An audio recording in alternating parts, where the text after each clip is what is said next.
Imagine a life where the world is your oyster, where every whim is indulged, every desire a command.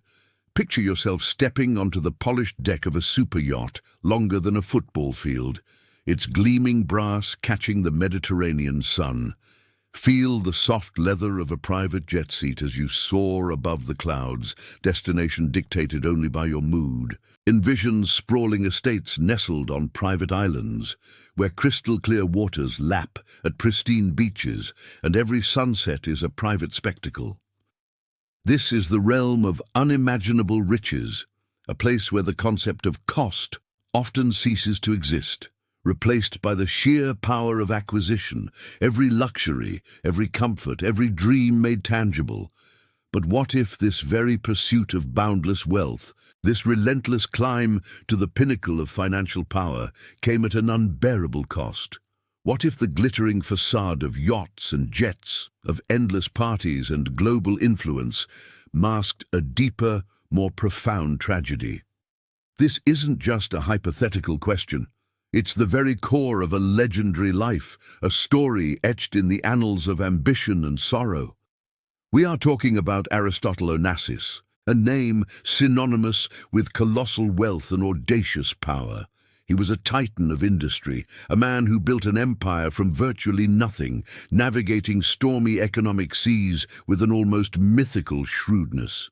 To many, he was the embodiment of the self-made man, a Greek shipping magnate whose name echoed in boardrooms and whispered in the gossip columns of the world's most exclusive circles. He was a man who seemed to have everything, a living legend whose very presence commanded attention. Yet, behind the dazzling smile and the sharp suits, behind the headlines proclaiming his latest acquisition or his latest romantic conquest, lay a complex tapestry of personal heartache. His life, while overflowing with material abundance, was paradoxically marked by profound loss and a gnawing sense of emptiness that even the largest fortune couldn't fill. The world saw the tycoon, the playboy, the man who defied every expectation. But did they see the man who, despite owning so much, seemed to lose so much more? This isn't merely a tale of riches. It's an exploration into the human condition when pushed to its absolute limits by ambition. It's a journey into the life of a man who, at one point, was arguably the richest man alive. But the burning question remains, was Aristotle Onassis truly the richest man alive? And if so, what was the true ultimate price he paid for it? The answer, as we will discover, is far more complex and heartbreaking than the glittering surface suggests. It's a story that forces us to confront the true value of wealth and the often hidden sacrifices made in its relentless pursuit. A story that begins not on a yacht in the Aegean, but in a small, bustling city on the coast of Asia Minor, a world away from the opulence that would later define him. Born in 1906 in Smyrna, a vibrant port city then part of the Ottoman Empire, Aristotle Onassis began his life far from the gilded cages of luxury. His family, though not wealthy, was comfortably middle class, involved in the tobacco trade. It was a modest beginning, yet one imbued with the rich cultural tapestry of a Greek community thriving under Ottoman rule. This early stability, however, was brutally shattered in 1922. The Greco-Turkish War culminated in the catastrophic burning of Smyrna, an event that would forever scar Onassis, then just 16 years old. He witnessed firsthand the destruction of his home, the loss of his family's livelihood, and the forced displacement of his people. This traumatic experience, a crucible of chaos and survival, ignited within him an unyielding resolve, a fierce determination to never again be at the mercy of external forces. It transformed him from a boy into a man driven by an almost primal need for control and security, which he equated with wealth. With nothing but a few dollars and an unshakable ambition, Onassis boarded a ship for Argentina in 1923.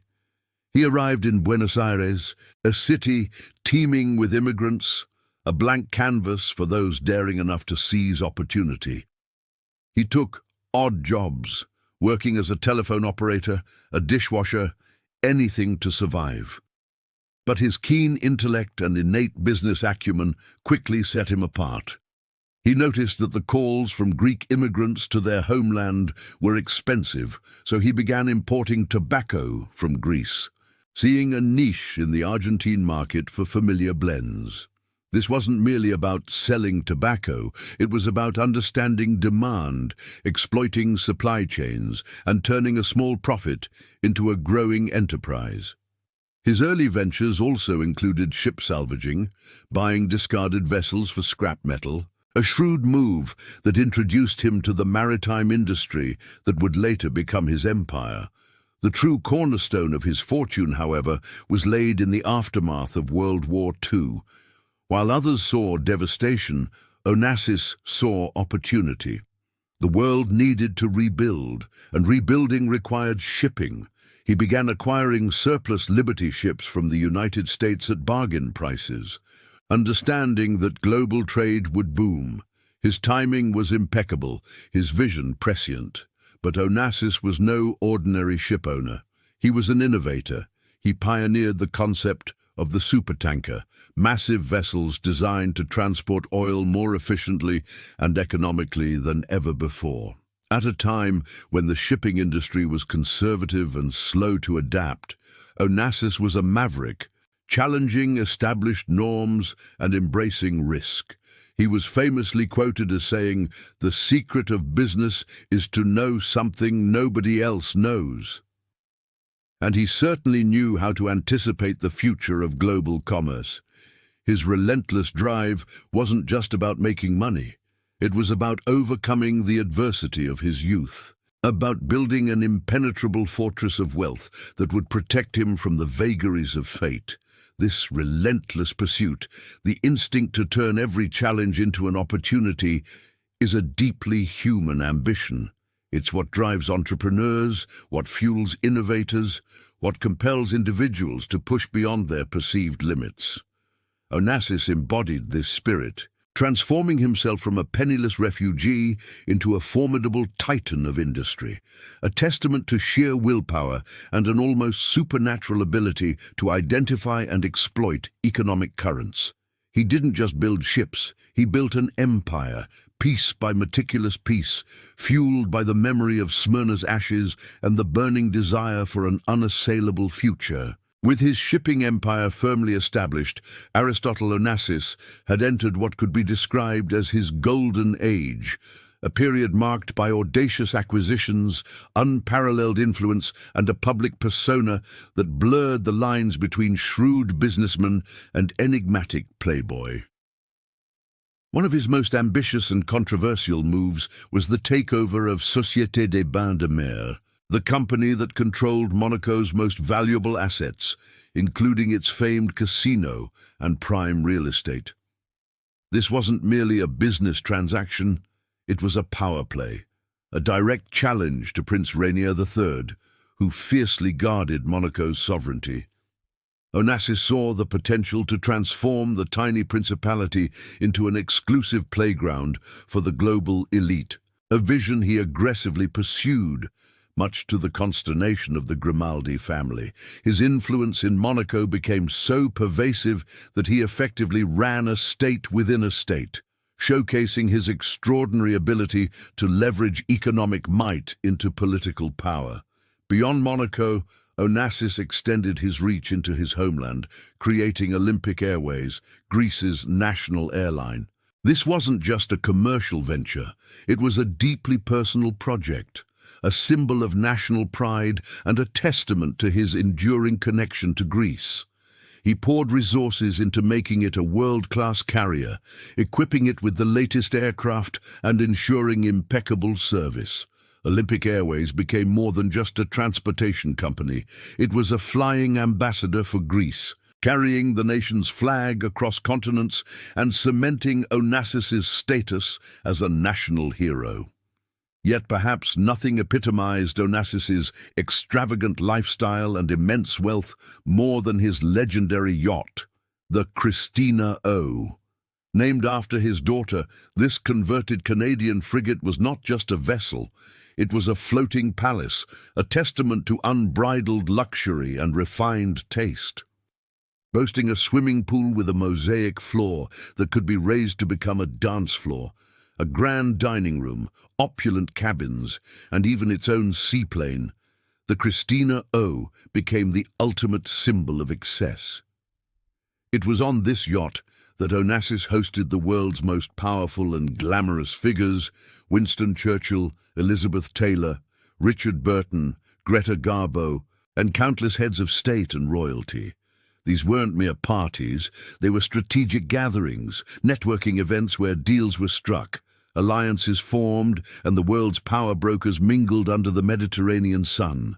His social circles were a veritable who's who of the 20th century, cementing his image as the ultimate global citizen, at ease whether negotiating with oil sheikhs or charming Hollywood stars. The public image of Aristotle Onassis was meticulously crafted. The shrewd businessman with a cigar perpetually clamped between his teeth, the dashing playboy with an eye for beautiful women, the enigmatic Greek tycoon who seemed to possess an almost mythical touch. He cultivated a mystique that made him both admired and feared, a figure larger than life. But behind the glittering facade and endless parties lay a relentless work ethic. Onassis was a man who never truly rested. His days were a whirlwind of constant negotiation, cutthroat competition, and strategic planning. He was known for his sharp mind, his ability to spot an opportunity from a mile away, and his unwavering determination to outmaneuver rivals. The shipping industry was a brutal arena, and Onassis thrived in its unforgiving environment, always one step ahead. An interesting facet of his golden age was the exclusive use of his private island, Skorpios. Located off the west coast of Greece, Skorpios was transformed into a personal sanctuary, a secluded haven where Onassis could escape the relentless glare of public scrutiny. It was here that he hosted his most intimate gatherings, away from prying eyes, further enhancing his aura of exclusivity and power. Skorpios wasn't just an island, it was an extension of his empire, a private world where his rules reigned supreme. This period of his life was a dazzling display of ambition realized. A man who had not only conquered the world of commerce, but had effortlessly ascended to its highest social echelons, seemingly untouchable.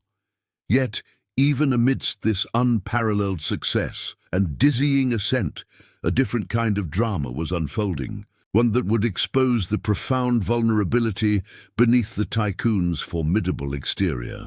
It was during this period that Aristotle Onassis embarked on one of the most passionate, scandalous, and ultimately heartbreaking relationships of his life, his affair with the celebrated opera diva Maria Callas. Maria Callas was a phenomenon in her own right, a woman whose voice could stir the soul and whose stage presence commanded the world's attention.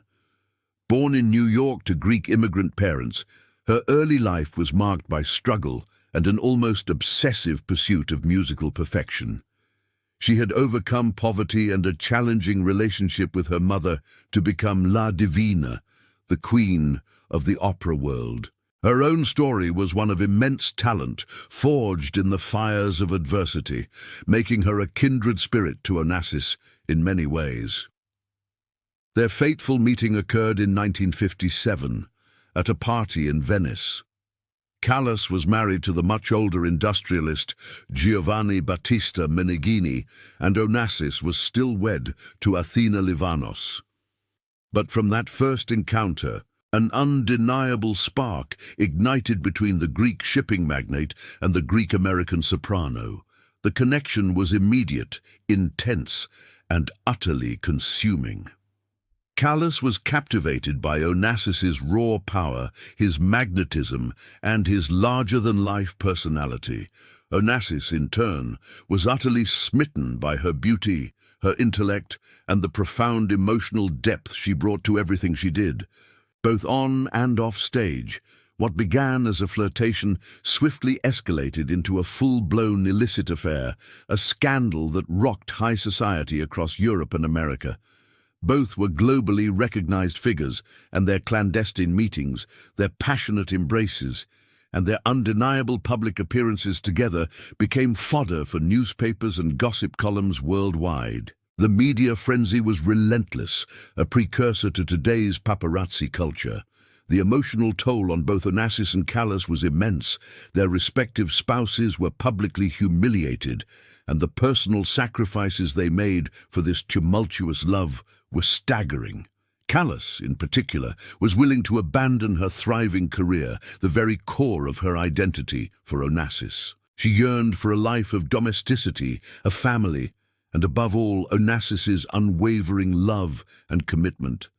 She saw in him not just a lover, but a potential husband and the father of her children, a dream she had long harbored. However, Onassis's commitment proved to be a far more complex and elusive thing. While he adored Callas, relishing her company, her passion, and her fierce loyalty, he remained torn. His ambition, his insatiable desire for more, always seemed to pull him in different directions. He reveled in the drama and excitement of their affair, the notoriety it brought. But he struggled with the idea of settling down, of giving up the freedom that his vast wealth afforded him. His inability to fully commit to Callas, to choose her definitively over his public persona and his other pursuits, became a source of profound anguish for the diva. Their relationship was a roller coaster of exhilarating highs and devastating lows, marked by grand gestures of love interspersed with painful betrayals and public humiliations. This tumultuous affair with Maria Callas, despite its intoxicating passion, served as a stark foreshadowing of a recurring pattern in Onassis's life. It revealed a man who, despite achieving unparalleled professional success and accumulating unimaginable wealth, struggled deeply with personal happiness and emotional fulfillment. It was the beginning of a poignant narrative where the glittering facade of his empire often concealed a heart grappling with profound unhappiness, a theme that would tragically repeat itself as his story unfolded. The love he shared with Callas was as grand and operatic as her performances, but its tragic end left an indelible scar, hinting at the deeper costs of his relentless pursuit of everything.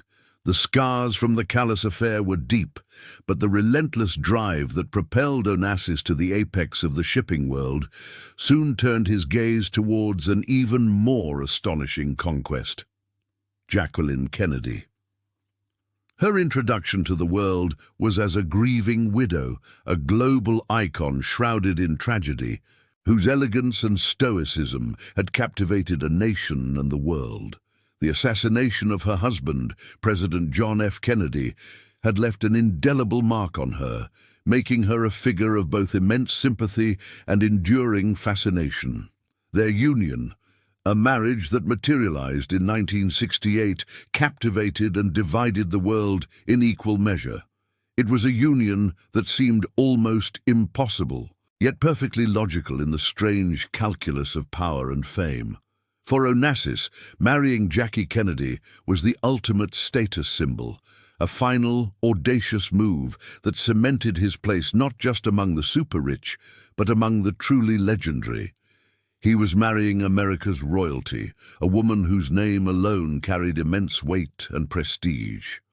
For Jacqueline, the motivations were complex: a desire for security, protection from the incessant glare of the public eye, and an escape from the painful memories that haunted her in America. Onassis offered her a world of unparalleled privacy and luxury, a sanctuary on his private island, Scorpios, far from the prying lenses and constant reminders of her past. Life on Scorpios, initially, seemed to offer the allure of this promised sanctuary. The island became their private kingdom, a place where Jackie could raise her children away from the intrusive media, surrounded by beauty and opulence. Yet beneath the surface of this idyllic existence, a different reality began to emerge. The isolation that once seemed a blessing slowly morphed into a form of gilded cage. While Jackie found a measure of peace, the marriage itself was often marked by distance, both emotional and physical. Onassis, ever the businessman, was frequently absent, his attention still divided among his vast empire and his social obligations. This period also cast a harsh light on the struggles faced by his own children, particularly his daughter Christina. Overshadowed by her father's relentless pursuits and his new, globally famous wife, Christina battled profound personal demons. Her father's focus on his empire and his high-profile relationships meant that her emotional needs often went unmet, contributing to her deep-seated insecurities and a series of tumultuous personal relationships. She longed for her father's undivided attention, a longing that was rarely, if ever, truly satisfied. Then tragedy struck with a force that would irrevocably alter the course of Onassis's life. In January 1973, his beloved son, Alexander, died in a devastating plane crash. Alexander, the heir apparent to the Onassis empire, was just 24 years old. The loss was not merely personal, it was existential. Onassis had poured his hopes and dreams for the future into Alexander, grooming him to take over the vast shipping dynasty. The sudden, brutal finality of his son's death shattered Onassis. He never truly recovered. The once indomitable spirit of Aristotle Onassis was broken. The man who had defied all odds, who had built an empire from nothing, was now a shadow of his former self, consumed by an unbearable grief. His health, already beginning to decline, deteriorated rapidly. The relentless drive that had defined his life began to wane. The ultimate price of his relentless ambition, it seemed, was now being paid in the deepest currency of human suffering. The glittering facade began to crack, revealing the profound personal cost of a life lived in pursuit of everything. The final years of Aristotle Onassis were a stark, heartbreaking contrast to the vibrant, almost mythic figure he had once been. The man who had once commanded rooms with his presence, whose eyes sparkled with cunning and ambition, was now a shell, consumed by a grief so profound it seemed to have physically aged him decades. The death of Alexander had extinguished the very flame that fueled his existence. He walked through his opulent life as if in a daze, his legendary business acumen faltering, his once insatiable drive replaced by a crushing lethargy. The empire he had so meticulously built, a testament to his relentless will, began to drift without its primary architect at the helm. Decisions were made with less precision, opportunities were missed, and the once sharp edge of his competitive spirit dulled significantly. His health, already compromised by years of relentless work and personal turmoil, rapidly declined. Diagnosed with myasthenia gravis, a chronic autoimmune neuromuscular disease, Onassis found himself battling a body that increasingly betrayed him. The illness, coupled with his deep depression, rendered him frail and vulnerable. The man who had once been the epitome of power and control was now dependent on others for his most basic needs. He sought treatment in Paris, a city that had once been a playground for his extravagant lifestyle, now transformed into a sterile backdrop for his final, desperate fight. On March 15, 1975, in a hospital in Neuilly-sur-Seine, France, Aristotle Onassis breathed his last. He was 69 years old. The news of his death echoed across the globe, marking the end of an extraordinary era. The world mourned not just a tycoon, but a symbol of audacious ambition, a self-made titan who had carved his own destiny against impossible odds. Yet behind the headlines and the eulogies lay the profound sadness of a man who, despite achieving unimaginable wealth and power, had ultimately been broken by personal loss. What became of the vast fortune he amassed, the empire built on sheer will and shrewdness? Aristotle Onassis, ever the planner, had established the Alexander S. Onassis Public Benefit Foundation in memory of his son. Upon his death, a significant portion of his wealth, including a large part of his shipping companies, was transferred to this foundation. Its mission was, and continues to be, to promote Greek culture, education, and social welfare, a philanthropic legacy that perhaps offered a different kind of immortality than the one he had chased in life. The remainder of his fortune was divided between his daughter Christina, who inherited the shipping operations, and Jacqueline Kennedy Onassis, who received a substantial settlement. The enduring question that lingers over Onassis's life story is a powerful one. Did he achieve true happiness? His journey from a penniless refugee to one of the world's wealthiest men is undeniably compelling. He conquered industries, charmed the most powerful people, and lived a life of unparalleled luxury. But at what cost? His story is a poignant testament to the ultimate tragedy of a man who gained the world, yet lost so much of himself in the process. The pursuit of wealth for Onassis became a relentless, all-consuming fire that burned away the very foundations of his personal joy. The glittering facade of his success hid a deep well of sorrow, culminating in the irreparable heartbreak of losing his only son. His life forces us to reflect on the true meaning of success. Is it measured by the size of one's bank account, the power one wields, or the fame one achieves? Or is it found in the quiet moments of connection, the enduring bonds of family, and the peace of a contented heart? Aristotle Onassis's life, for all its dazzling highs, serves as a powerful cautionary tale. He was the richest man alive, but in the end, his story reminds us that some prices are simply too high to pay.